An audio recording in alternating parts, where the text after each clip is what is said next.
अमित शाह एक संदेश देना चाहते हैं कि सिंधिया युवा थे, कांग्रेस में इनकी मतलब जो थी पूछ नहीं हुई, हमने इनको मुख्यमंत्री बना दिया, जिससे वो सुनिश्चित कर सके कि सचिन पायलट भारतीय जनता पार्टी ज्वाइन करें, हम उनको मुख्यमंत्री का चेहरा बनाएं। एक तरह से ये चाणक्य नीति का वो हिस्सा है, शामिल है, लेकिन जो करेगा वो दाता करेगा, नारायण करेगा। और नारायण की नजर जो है मध्य प्रदेश के साथ साथ कांग्रेस के उन बागी विधायकों पर है, कांग्रेस के उन बागी नेताओं पर है, क्योंकि अमित शाह एक संदेश देना चाहते हैं, विश्वसनीय हैं। आप समझ जाइए, क्योंकि ऐसी खबरें जब बाहर आती हैं तो इन खबरों के बारे में थोड़ा बस समझ सोच करके बोला जाता है, क्योंकि यहाँ शिवराज को एक तरह से बदलने की तैयारी की जा रही है।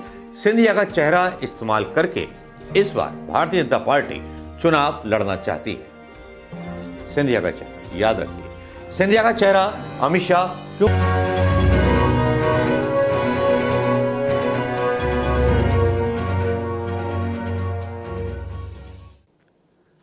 दोस्तों, जहां निर्वाचन आयोग ने 6 राज्यों में उपचुनावों की घोषणा कर दी है, वहीं दूसरी तरफ राजस्थान की सियासत पे थोड़ी सी गर्मी आ गई है और साथ ही गर्मी आ गई है मध्य प्रदेश की सियासत में। यहाँ पर अमित शाह ने एक ऐसा गेम प्लान रचा है जिसमें शायद कांग्रेस को शिकस्त दे दे। ऐसा कौन सा गेम प्लान है जिसके बारे में मैं आपके बीच राज खोलने वाला हूं। राज ये है कि जिस तरह से शिवराज को बेइज्जत कर करके राष्ट्रीय कार्यकारिणी से पहले निकाला गया और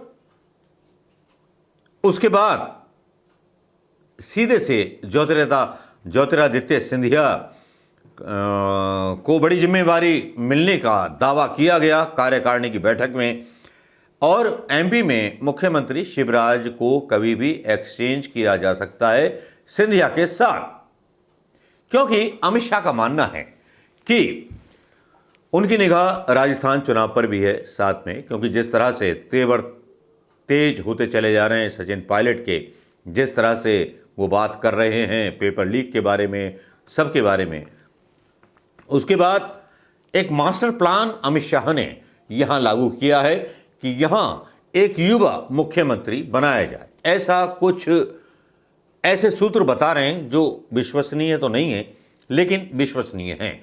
आप समझ जाइए, क्योंकि ऐसी खबरें जब बाहर आती हैं तो इन खबरों के बारे में थोड़ा बस समझ सोच करके बोला जाता है, क्योंकि यहाँ शिवराज को एक तरह से बदलने की तैयारी की जा रही है। सिंधिया का चेहरा इस्तेमाल करके इस बार भारतीय जनता पार्टी चुनाव लड़ना चाहती है। सिंधिया का चेहरा याद रखिए, सिंधिया का चेहरा अमित शाह क्यों इस्तेमाल करना चाहते हैं? केवल इसलिए कि वो राजस्थान में संकेत दे सकें कि हम युवाओं को मौका देंगे और कांग्रेस अपने बुजुर्गों के पीछे पड़ी रहती है। आपको याद होगा कि आज ही मतलब 1-2 दिन पहले ही गहलोत के खिलाफ मोर्चा खोल दिया। गहलोत सरकार की जादूगरी पर पायलट का बार, पेपर लीक को फिर बनाया मुद्दा। राजस्थान की सियासत में एक बार फिर सचिन पायलट ने उबाल ला दिया है। नागौर, बीकानेर, हनुमानगढ़ के बाद आज पायलट झुंझुनू पहुंचे थे, जहां हजारों लाखों की भीड़ ने उनका स्वागत किया, विरोधी खेमे को चिंता में डाल दिया। पायलट की रैली में उनके समर्थक विधायकों के साथ गहलोत सरकार में मंत्री राजेंद्र सिंह गुड़ा भी मौजूद थे। जब पायलट पहुंचे तो गुड़ा ने खुद पायलट जिंदाबाद के नारे लगाए। पायलट ने किसानों के मुद्दे पर तो बात की, लेकिन उन्होंने पेपर लीक के मामले में कुछ इशारों में सीधे सीधे बात की कि पेपरों में जो मेन आदमी है उसको पकड़ा जाना चाहिए। इस तरह के भाषण आपने सुन लिए होंगे, सोशल मीडिया पर चल रहे हैं। इधर सिंधिया को जो कांग्रेस से लोग गए वो पत्र लिख रहे हैं मध्य प्रदेश में, और शिवराज जो कि कार्यकारिणी से हटाने की खबर थी उसको ये बोला जा रहा है कि ये कोई मुद्दा नहीं है। मतलब थोड़ा सा भारतीय जनता पार्टी बच रही है कहीं शिवराज सिंह जो है विद्रोह ना कर दें। लेकिन अमित शाह की सीधी सीधी रणनीति है कि ज्योतिरादित्य सिंधिया को एक बड़ी जिम्मेवारी मिलेगी। कार्यकारिणी की बैठक के बाद एमपी में शिवराज सिंह को लग सकता है बहुत बड़ा झटका। ये खबर ज़्यादा पुरानी नहीं है, ये खबर 17 जनवरी की है, जिसको मैं यहाँ डाल रहा हूँ। और यहाँ पर कई वीडियो कंसल्ट्स हुई हैं, उनको आप गूगल कर सकते हैं, देख सकते हैं। मध्य प्रदेश समेत देश के कई राज्यों में इस साल विधानसभा के चुनाव होने हैं। राष्ट्रीय राजधानी में सोमवार से बीजेपी के 2 दिवसीय राष्ट्रीय कार्यकारिणी की बैठक शुरू हो गई है। माना जा रहा है कि इस बैठक में एमपी समेत चुनावी राज्यों को लेकर पार्टी अपनी रणनीति पर अमल करेगी। राष्ट्रीय कार्यकारिणी की बैठक के साथ ही मुख्यमंत्री शिवराज सिंह चौहान के मंत्रिमंडल के साथ साथ प्रदेश के संगठन में बड़े फेरबदल की चर्चाएं तेज हो गई है। कैबिनेट का विस्तार भी संभव है। मोदी कैबिनेट से जिस नेता को मध्य प्रदेश भेजा जा सकता है उसमें नरेंद्र सिंह तोमर, खाद्य प्रसंस्करण उद्योग राज्य मंत्री प्रहलाद पटेल, नागरिक उड्डयन मंत्री ज्योतिरादित्य सिंधिया का नाम सबसे आगे चल रहा है। ये खबर जो दी गई है नवभारत टाइम्स के द्वारा डाली गई है। मैं कोई अपने पेट से बात नहीं बना रहा हूं। अब इस पर आप अपनी चर्चाओं को चौपाल में कर सकते हैं। नरेंद्र सिंह तोमर को भी प्रबल दावेदार बताया जा रहा है। नरोत्तम मिश्रा से अचानक से संगठन नाराज हो गया है और प्रबल दावेदार नरेंद्र सिंह तोमर क्यों हैं? क्योंकि ओबीसी चेहरे के कारण प्रहलाद पटेल सिंधिया से आगे निकल सकते हैं। मध्य प्रदेश बीजेपी इकाई के भीतर गुटबाजी की खबर के बीच केंद्रीय नेतृत्व सभी पहलुओं को ध्यान में रखते हुए अंतिम निर्णय लेगा।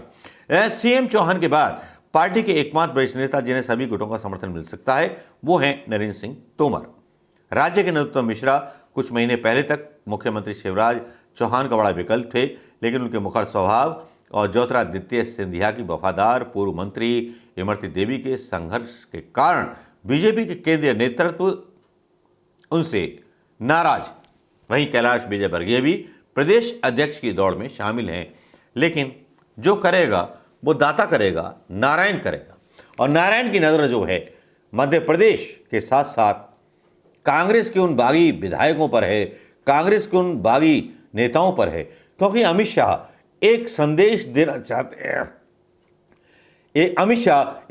देना चाहते हैं कि सिंधिया युवा थे, कांग्रेस में इनकी मतलब जो थी पूछनी हुई, हमने इनको मुख्यमंत्री बना दिया, जिससे वो सुनिश्चित कर सके कि सचिन पायलट भारतीय जनता पार्टी ज्वाइन करें, हम उनको मुख्यमंत्री का चेहरा बनाएंगे। एक तरह से ये चाणक्य नीति का वो हिस्सा है जिसमें कांग्रेस के सचिन पायलट फंसेंगे या फिर राहुल गांधी पर यकीन रखेंगे या कांग्रेस पर यकीन रखेंगे, क्योंकि जिस तरह की खुली बयानबाजी वो कर रहे हैं अपने मुख्यमंत्री के खिलाफ, उससे लगता है कि हालात कांग्रेस के राजस्थान में ठीक नहीं है। तीसरी तरफ गुजरात में जो कार्यकारिणी कांग्रेस की बनाई गई है उसमें ऐसे ऐसे नेताओं को भर दिया गया है जो एक भी चुनाव नहीं जीते। मल्लिकार्जुन खड़गे पता नहीं किस तरह से काम कर रहे हैं, किस तरह से काम नहीं कर रहे, क्योंकि जब राहुल गांधी भारत जोड़ो यात्रा में बिजी हैं, वहीं दूसरी तरफ प्रियंका गांधी के पोस्टर्स कर्नाटका में लग जाते हैं। क्यों लग जाते हैं, किसे लग जाते हैं, ये समझ में नहीं आता, क्योंकि प्रियंका गांधी को तो जिम्मेवारी सौंपी गई थी उत्तर प्रदेश की, या कांग्रेस अपनी लंका खुद लगाने में व्यस्त है।